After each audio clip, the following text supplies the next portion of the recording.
let's start. This talks about the comparison between three IOLs, multifocal IOLs, which I used over the years. The Restor, the Lentis M+, and the Physiol Fine Vision. Which one is the best?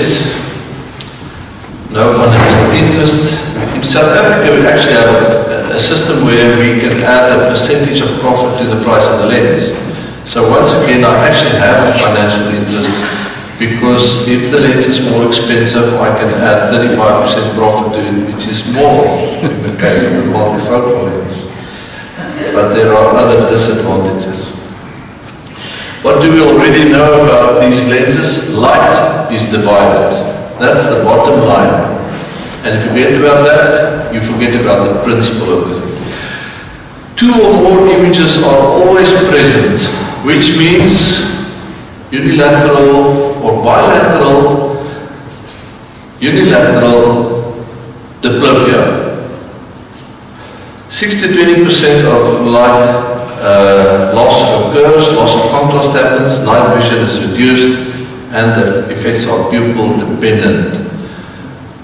That goes for all of these lenses. The position and size of the pupil has an effect. And it doesn't matter what the company says, the pupil has an effect. This is the picture of the Acrysoft. We all know the Restor Acrysoft lens.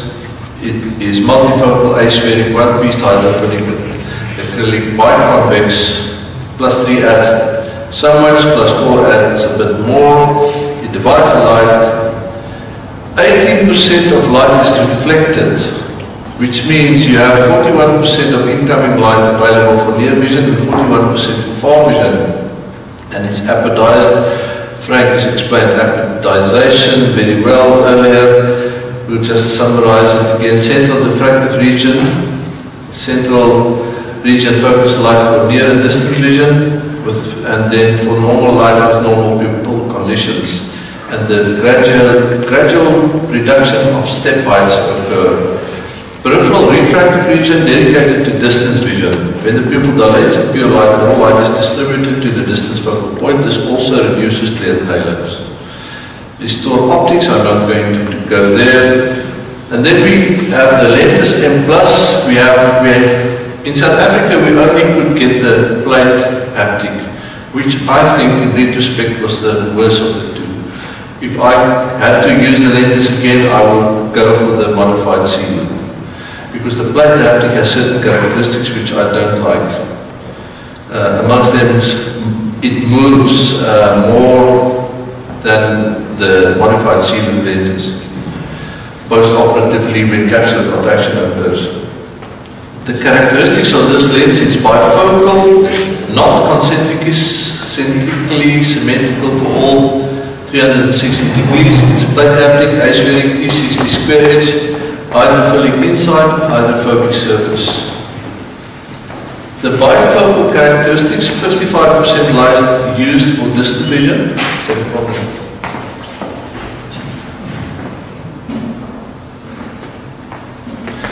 39% used for near vision, 6% light reflected.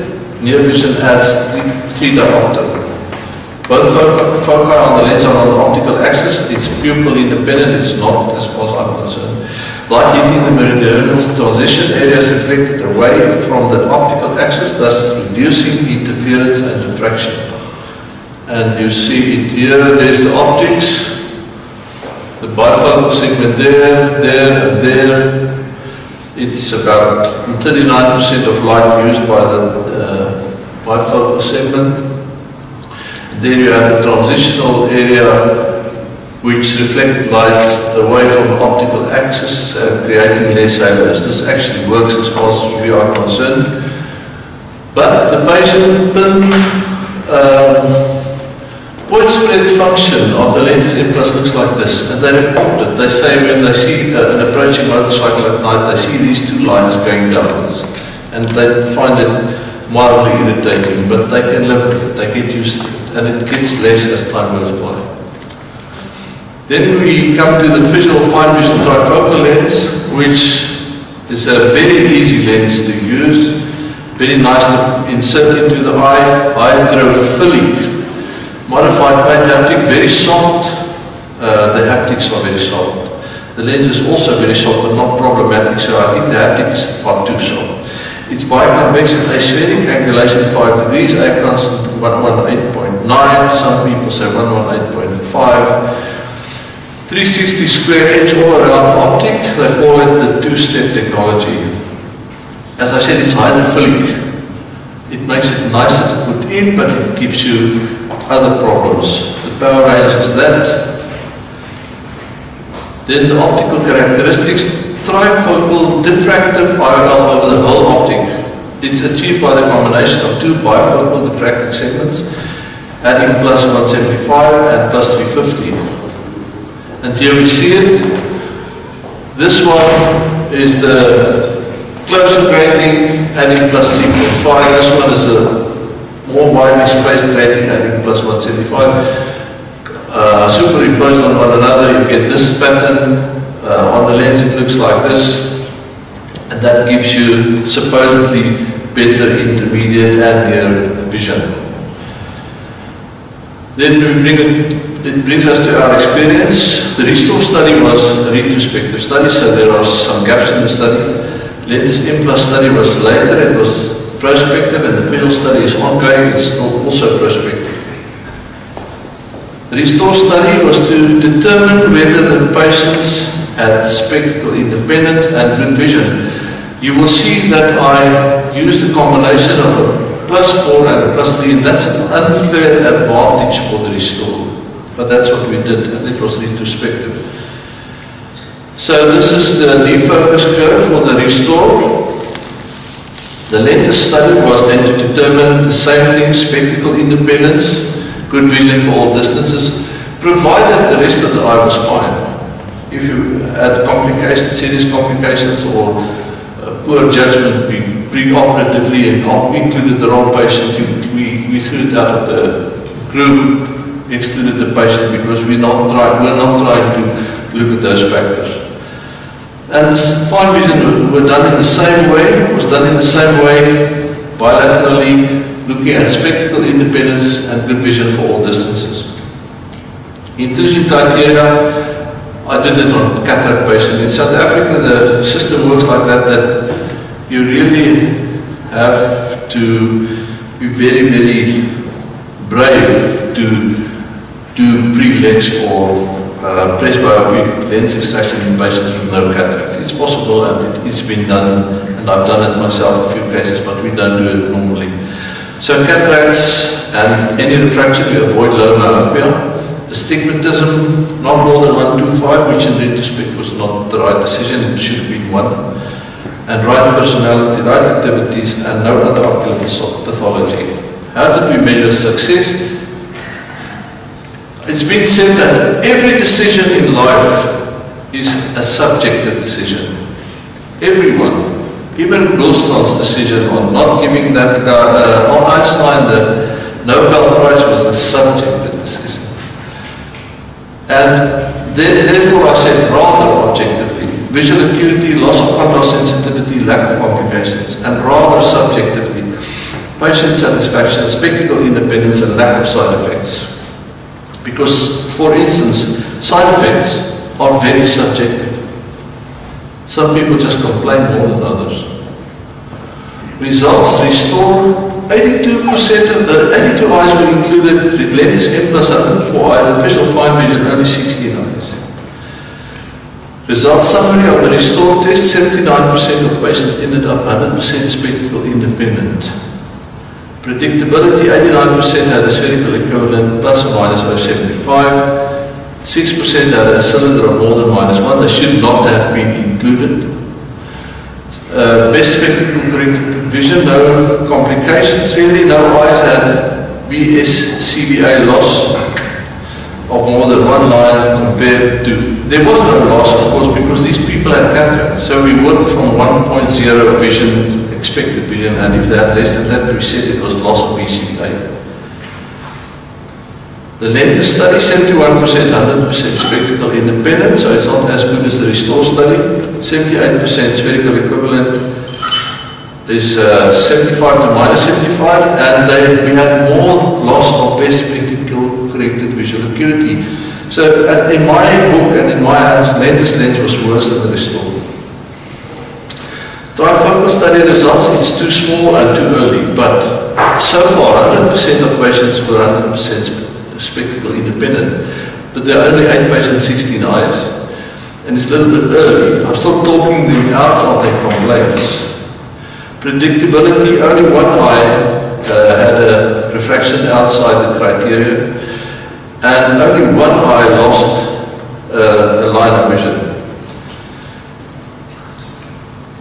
Complications, Restor, myopia, only 1.2%. Optical, non-documented decentration, no decentrations occurred. Contrast sensitivity was reduced.